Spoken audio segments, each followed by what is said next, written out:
Hello, art historians. So today we're going to be focusing on the next section of our Rome unit. And we're going to start with this building, which is called the Pantheon. Now, before you start the Pantheon, I'm going to scroll forward one bit, and I'm going to ask you to look at, write down, and sort of become familiar with these vocabulary words. We've used some of them in some places, but this is a chance where I just sort of put the pause on and I say, look, we're just going to make sure we all know these words. So we have a portico, which is like a covered area with columns. That's what that means. A colonnade or covered ambulatory, and I hope you don't have to worry, but a colonnaded or covered area to walk, okay? These are the technical definitions. One of the other things I want to teach you in this class is you've got to figure out how to take notes quickly. So look at portico, a colonnade or covered area to walk at the entrance of a building, okay? Bring it down to something short. Portico, a covered area at the front of a building to walk, okay? So that's what you're looking for. And I'm going to show you what all these are. Pediment, that triangle space on a building that's above the doors, okay? Triangular space that forms the gable of a low-pitched roof and is usually filled with sculpture in classical architecture. We talked about pediment when we did Greek orders, okay? Figure out how to put that in your own words quickly. Pediment, triangular space over door, usually statues, okay? Vestibule, it's a lobby. Okay, it's that hallway between when you come in the first door and then you come into the actual door, right? Think about when you go to a restaurant and there's the first door you go through and then you go into the second door where the real restaurant is. That little area between the two doors, that's your vestibule. What's the purpose of that? It's to keep the weather out. Go through the one door, close it. So if it's like raining, it's cold, it's windy, it's whatever, it's snowing, you close that first door, and then you can go into the second door. Okay. Rotunda, that's easy. We have one here at school. It's a round room area, okay? Right there inside the front door. Coffered, we talked about this when we did the Basilica Obia, but I want to make sure that you get it. It's a recessed panel in a ceiling, usually, or a soffit. And the soffit is the part that is not necessarily a roof. Like above a staircase, the ceiling above the staircase, that's a soffit. If you're looking at you're like got a little bit of an overhang, and it's a porch. When it's right above the porch, it's the roof. But if it sticks out over the porch, it's a soffit. Okay, so it's that part that hangs out underneath something. Okay, oculus like eye. Oculus is a circular opening, like an eye, at the top of the building. We're going to talk about that as well. And facade, that's how you say that. Please don't say facade. It will just not be good. Facade. Generally, facade is the one side of the building, usually the front. Okay. If you are not talking about the front, then people usually say the rear facade, the west facade. Unless you're, usually if you see facade, they're talking about the front of the building. You add an extra word if you're going to talk about something that's not the front. Okay. Clearly, you are doing this via video, so you can pause and go as you need to. When we go over this in class, I will clearly pause and allow you to learn all these words. But it's good to have a working vocabulary with these words because we're going to do a building that has all of them. And so we kind of need to be familiar with them. When I tell you that the Colosseum is the most famous building in Rome, this is probably like second or third. And it depends on whether you're talking about ancient buildings or all buildings. If you're talking about ancient buildings, it's going to be second. If you're talking about all buildings, it's probably going to be third behind St. Peter's Basilica, which we're going to talk about when we do early Europe. So let's move back to our picture here, our Pantheon. Okay, it is really important. This is, for some reason, people just can't keep it straight in their heads, and it's okay if you get confused. You got to come up with some way to remind yourself of it. Pantheon is in Rome, Parthenon is in Greece. Okay. Pantheon is the one with the round top. Parthenon is the square one. Okay. Pantheon looks like a drum. Some kids say they remember Pantheon looks like a frying pan. Pantheon. And I'll show you from above and you'll understand what they're talking about the frying pan. So Pantheon. Here we come back to those words. We have to know our root words. Pan meaning gods. Very good. I'm sorry. Pan meaning all. Theo meaning gods. All gods. Okay. All gods. This is the temple dedicated to all gods. It's 152 feet high, and it is still to this day, 2020, the largest unreinforced concrete dome in the world. So it was built between 118 and 125, and it is still the largest unreinforced concrete dome in the world. Yes, there are other concrete domes that are larger, but they have reinforcements like rebar and steel in them.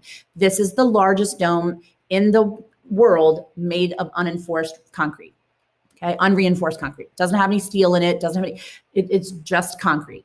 And it's amazing when you think about what it looks like. So first, we're going to look at this, and you're going to say, Mrs. Horman, this is weird. It's not a Greek temple. It's not an Etruscan temple because there's like no stairs.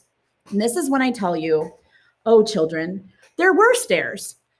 There absolutely were stairs. They're completely, totally, and in all other shapes and forms were stairs. However, when bad things happen in Rome, they just sort of like plow it over and build on top of it. This building was elevated. Let me go take you to another image of it. Okay. And so you can see there were stairs. Okay. Rome has risen up. You can see actually there were not only stairs, there was actually a whole entrance area in front of it that is lost. But there were stairs, and Rome has risen up to meet what would have been the stairs. That is like crazy when you think about it, because the entrance of the Pantheon is now right there, even with the top of this. I think there were 6 stairs and this whole area. And so when we wonder how things like Vesuvius and Pompeii happen, I mean, this is in a part of the city that wasn't even anything like that.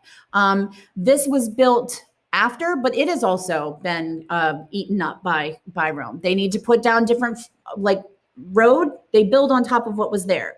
They need to put down more road, they build on top of what was there. When they needed to pave this area, they would have paved it.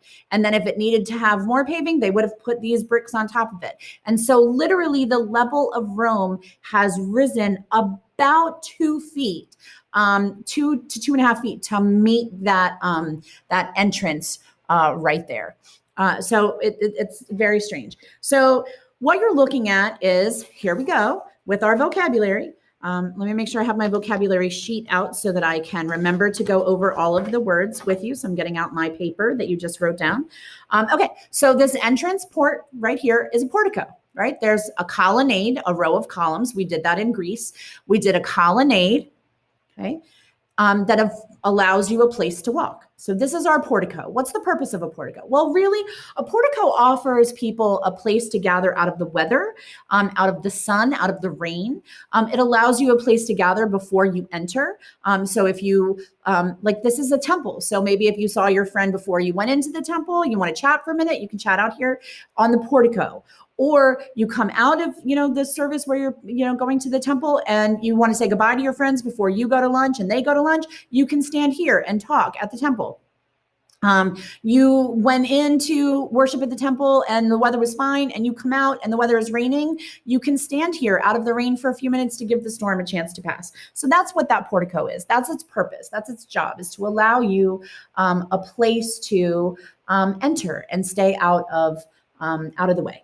Okay, I'm going to go to this. You have 2 images. So your first image is where you see the pediment here. There's no sculptural campaign there. There's no, there isn't anything. And this says, Marcus Agrippa, the son of Lucius, having been consul 3 times, built it. He was an important person in Rome. He was elected to be consul 3 times. It was a really big deal. He was really important, so he paid to have this built so that he could then put his name on it and look really important. And the gods would like him because remember, this is a temple to all gods. So here's our Pantheon. Here's our inscription. Here's our columns. What kind are those? Those are like Corinthian columns. Okay. Here's our big round temple and our big dome. So we're going to look at it with our drawing here. Okay. So here is our portico. We'll come back to this cute little drawing in a second, but here's our portico. And then you can see there is our doors here. And there's like a little area, and then you actually come into the temple. This area here, from where you enter the door before you enter the temple, is called a vestibule. And this is also a gathering place, okay? So we had our portico in front, our little porch portico, have our pediment here, okay? Now we have our vestibule. That's the next word on your list, okay? Then you have a rotunda, a round room. Okay, there you go. Large round room. There's your rotunda. And it is, in fact, I'm going to take you inside. It is, in fact, a large round room. Okay, large round room. All righty. You can see it here too. Okay, so we have our large round room, our rotunda, and we have our coffered ceiling. And here you can see that coffering where they cut away here, and then they cut away, and then they cut away. And what is the purpose of that? The cutaways in that coffered ceiling reduce the weight of the ceiling. Okay, if that was straight up, just straight concrete, that ceiling would weigh up 1 billion pounds. I don't know how many pounds it would weigh, but a lot. It would weigh a lot of pounds, and it would be very difficult to construct it in a way that would be beautiful and meet the criteria that they wanted. It would be very difficult without the coffering. So that's our coffering. And then you're going to notice there's our oculus, our hole in the ceiling. So let me go here. You can see it again. Here's the hole in the ceiling. And you can see these lines on the dome here. The lines here on that dome, again, take away some of the weight. But they also offer structural support. And we're going to talk more about structural support when we get into some other stuff. But this is a beautiful view up from our round room. Here's our coffering. Here's our oculus. That is still open to the sky. It is not covered by glass. It is not covered by plastic. It is open to the sky. Mrs. Horman, what do they do when it rains? Well, the Romans were amazing. And so every little bit, every few feet in their little thing, there is a round circle and the floor pitches slightly. Remember, we talked about that when we did the Acropolis, that the Parthenon has the floor that pitches slightly out so that the rain ran off of the floor. This way, the floor pitches slightly in to these metal holes that allow, they're drain holes. And then the water would flow out here and through like a passageway and out into the road. So the water comes in when it rains, it flows and it goes across. And it's still open to the sky today. It's amazing. And so let's go back to our drawing right here. These walls here are 20 feet thick. Down here at the base, and they thin as we come up, up, up. And why is that? We want it thin up here so it doesn't weigh too much. We want it thick at the base so that it can distribute the weight. So the weight comes from the oculus down here across this coffered ceiling. The weight is alleviated a little bit again by this this little zigzag here, the steps, because it allows the coffering, it allows us to coffer without it getting too thin, and it allows a nice shape for the dome to come down. It steps down, the weight steps down here, it is transferred down this part, then it is transferred down into the drum, and then transferred down into this part of the drum and down into the ground. Okay, so we're looking at distribution of weight. We will talk a great deal about distribution of weight when we are looking at cathedrals, but we're gonna, I can't teach you everything at once. So we'll talk about distribution of weight when we get to cathedrals. So soffits are these little pieces that hang out over, specifically like these areas that hang out here, and inside the sort of these pieces right here, like above the doorway. This little thing is called a niche. We talked a little bit about that when we did one of the other buildings, Niche. And so we talked about the oculus, that eye, that center, and the facade is just the front of the building. So now we've done our vocabulary, and we have talked a little bit about our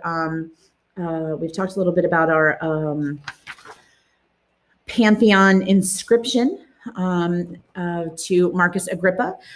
We talked about our dedication to all gods, Pantheon. Inside, there would have been statues of the gods. Let me go back into our interior drawing. So each of these niches would have held statues of the gods. And what you're looking at is, when you look at this, the building is tall enough that if you made a bubble, a circle, it would fit into the area of the ceiling and down to the ground. So this makes a full perfect circle. If you wanted to put one in there, it's the right height versus its width versus its curvature. Coffers reduce the weight. Coffers reduce the look of the weight. It makes it look lighter. So the height allows for these beautiful, like, light and airy areas here. The light that comes through the oculus also allows for light to come in. There was an Egyptian obelisk that was brought in at some point and was put here. And it's a very small one, but it is from Egypt. Why do we have that? Because the Romans defeated the Egyptians and took it and brought it back to Rome to show their spoils of their war. We're looking at a building that would have made the Greeks very happy, because this is a building that is all about geometrics. It's all squares and circles and triangles. And we have two pediments. What's really cool is we have a triangular pediment here, and then we have a square pediment behind, which is very interesting. And then the round building. When we go inside and we look at, there are huge bronze doors, huge, giant bronze doors. And when we go inside, we see these niches. There are 7 of them for the 7 major gods, the 7 major Roman gods. We see that this is just an amazing construction of geometry. Okay, we have our round and our square and our round, our rectangles and our triangles. This would have made the Greeks very happy. Theme: it's a house of worship. It's a building for worshiping gods. Inside these squares, the innermost square, there may have been stars inside the squares. There's a question about whether they would have been there or not. And some archaeologists and art historians say yes, and other archaeologists, art historians say no. So, I'd like to try to let you put it out there. I try to put it out there for you guys to see it and say, well, that's really cool. So when we've got an oculus, what does that allow you to do? Think about that. It's a circle at the top of your building. What happens with that oculus? Think it through. Yeah, the light comes in. But think about the way the light comes in. Oh, Mrs. Horman, as the sun, rises in the east and sets in the west, that the light is going to change, right? So because it's that circle, the light will come in, from one way when it's coming in from the east, then it will come straight down in when it's close to noontime, and then it will come in the other way as the sun is setting in the west. And so you can watch over the course of the day the change in the way that the light processes through here.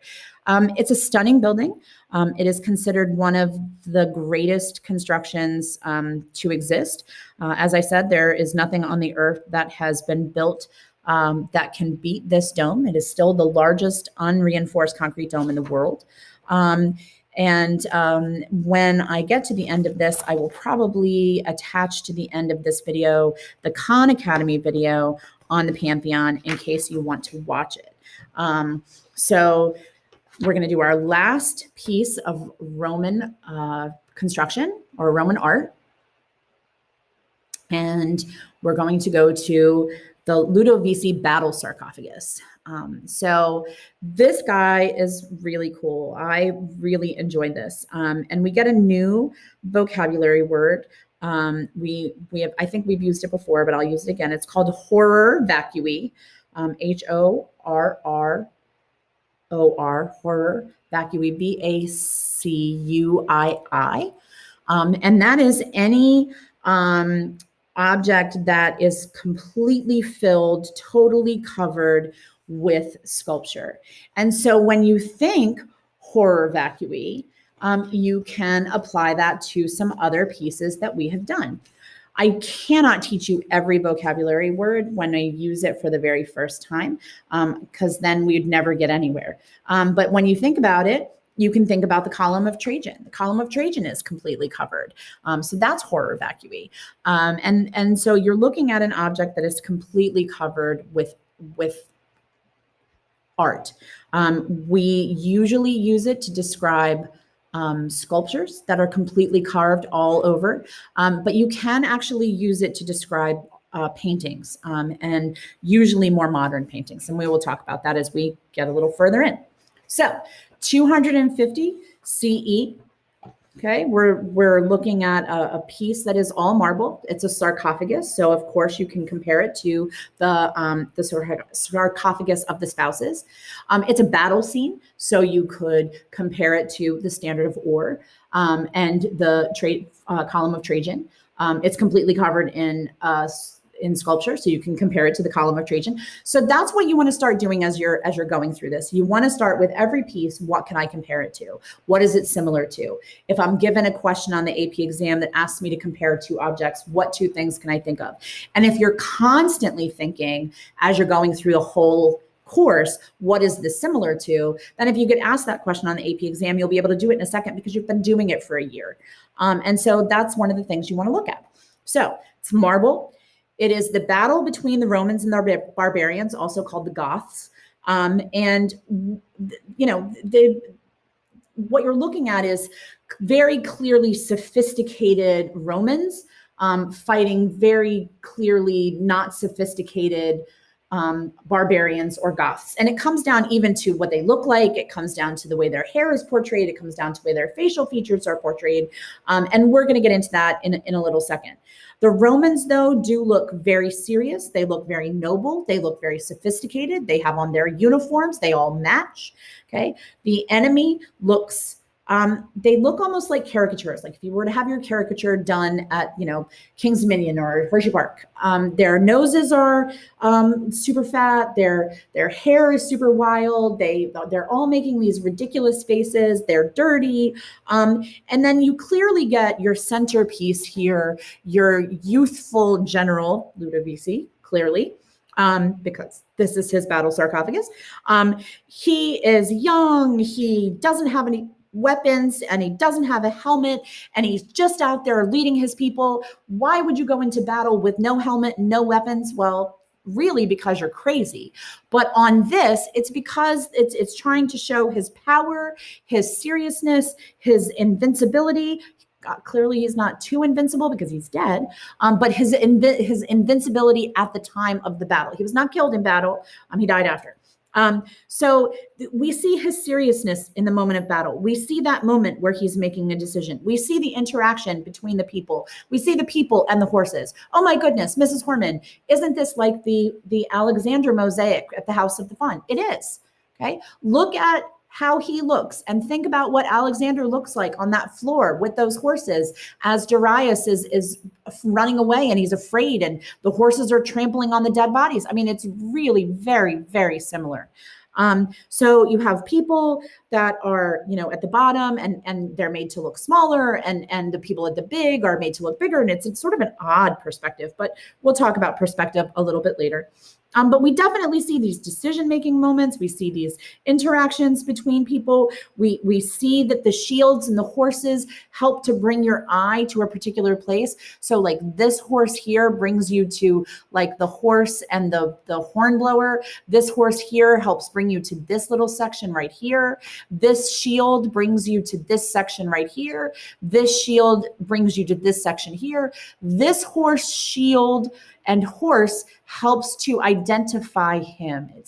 It singles him out. So it's a really cool composition. Your eye keeps moving around it. The way that it is textured, the way that there is light and shadow, it keeps your eye moving. And that's really, really an important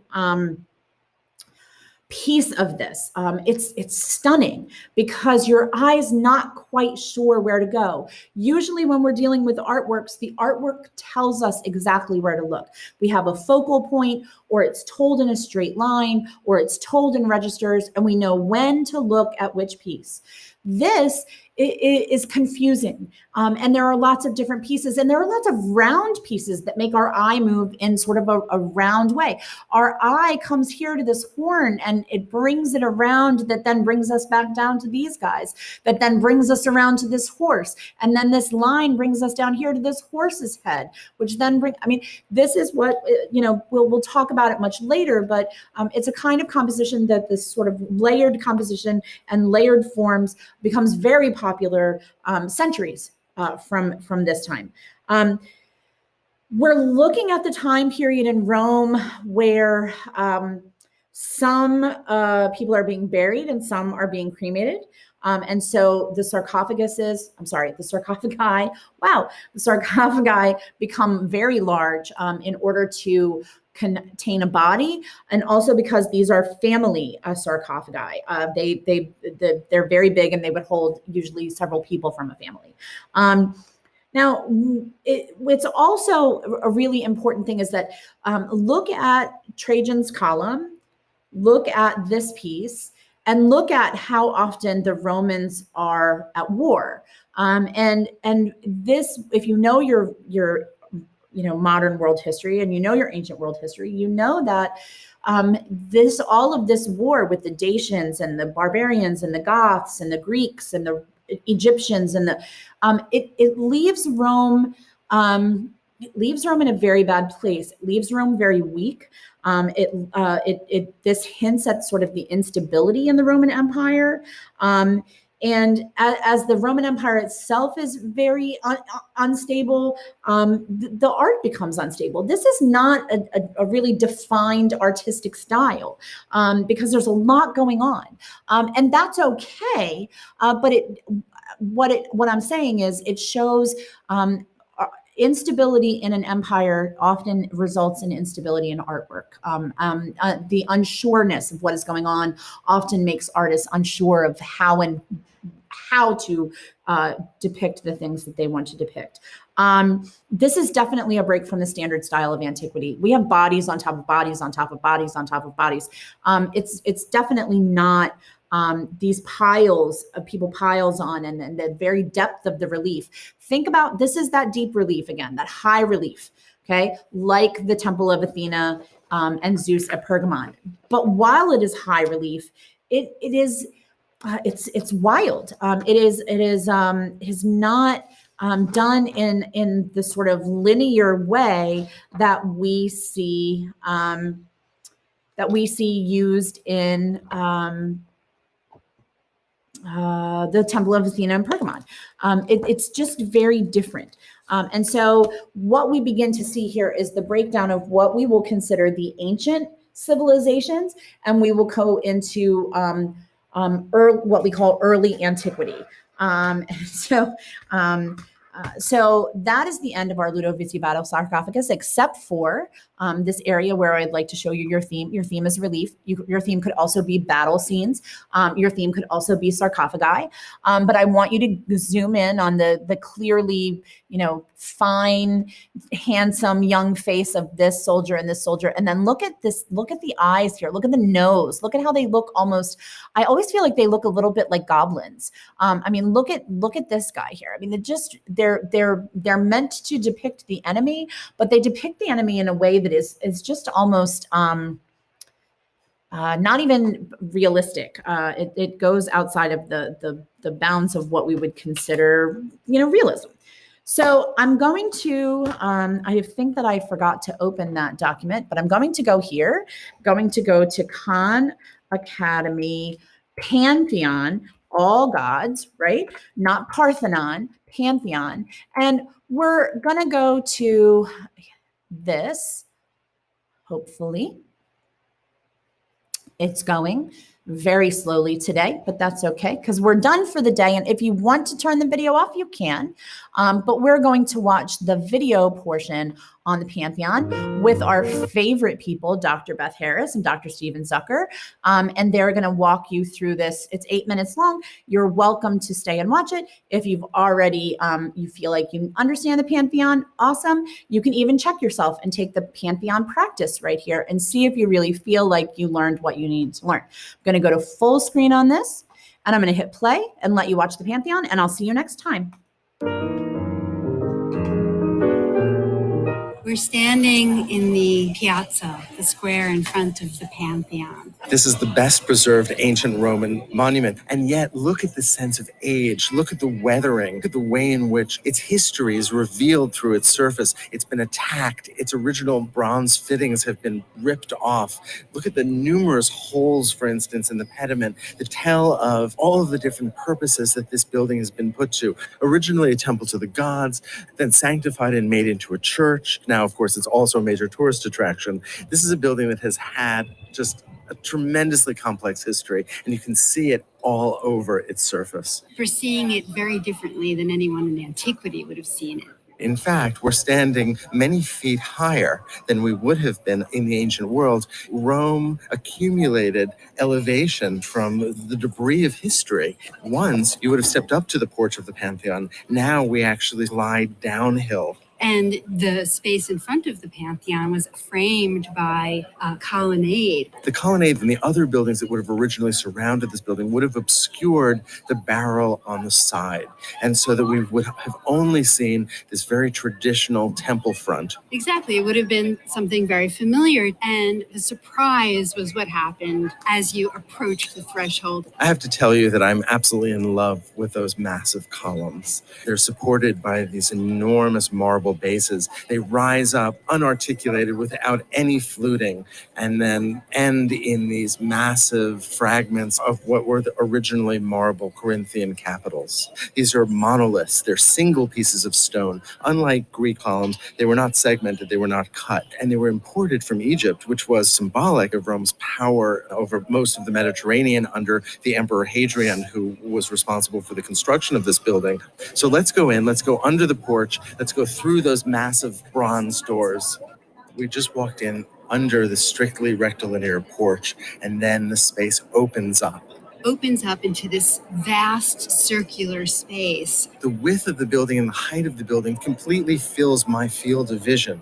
And it is, in a sense, an expression of the limits of my sight. Unlike a basilica, this is a radial building. That is to say that it has a central point and radiates outward from that central point. But what's fascinating about this building is it's not a traditional radial structure in that the point would be on the floor. The central point, its focus, is midway between the floor and the ceiling and midway between its walls. It is large enough and geometrically perfect enough to accommodate a perfect sphere.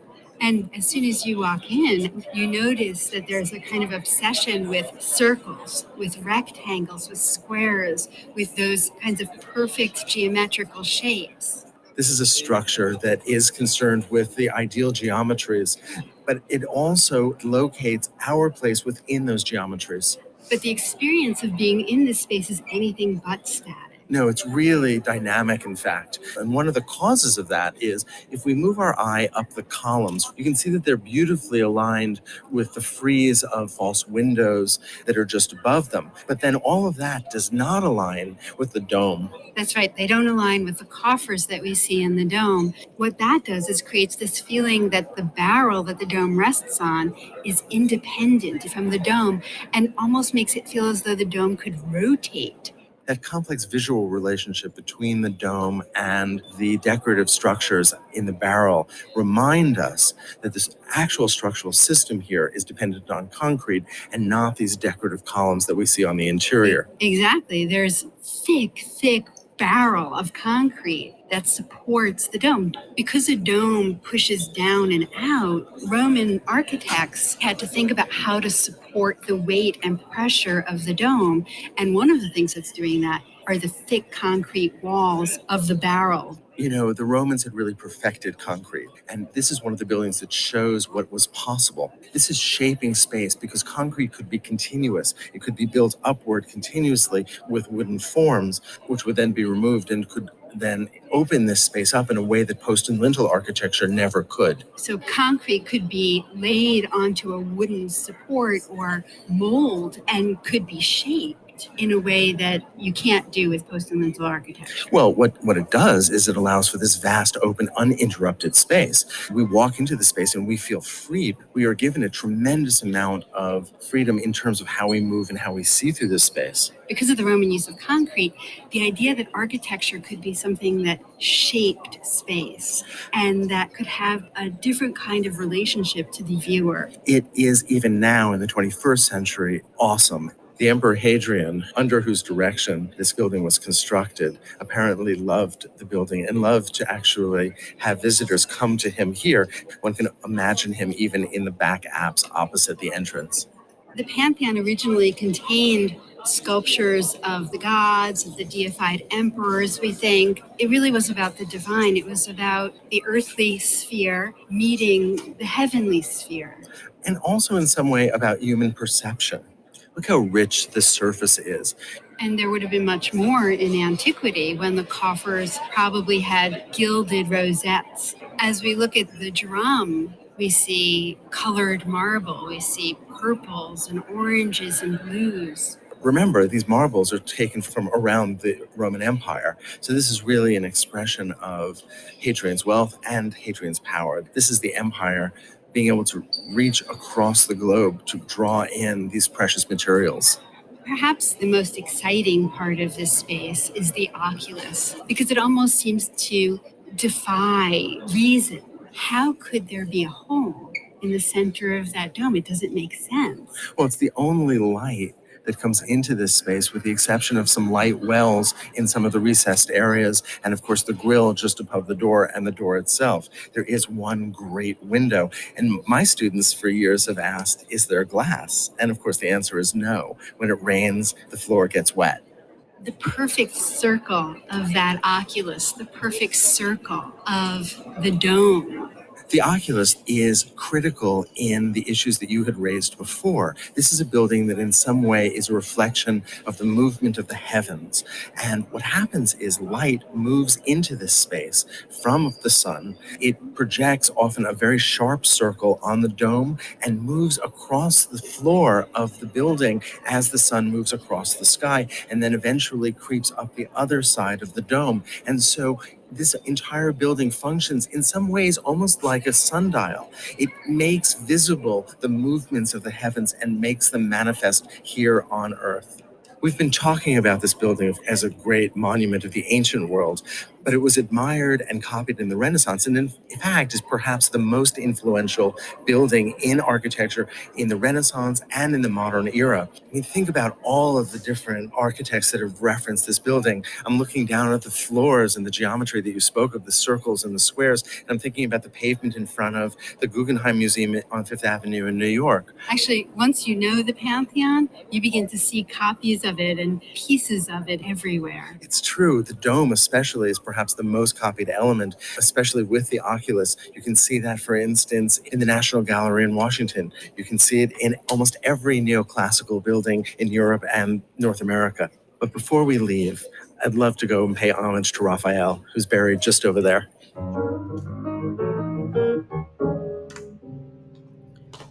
Okay, so that is our video on the Pantheon, and that is the end of our unit on ancient Rome, and thus the end of our unit on the ancient Mediterranean. I hope you feel like you learned some new stuff about Greece and Rome and Egypt and the ancient Near East, and I'll see you next time.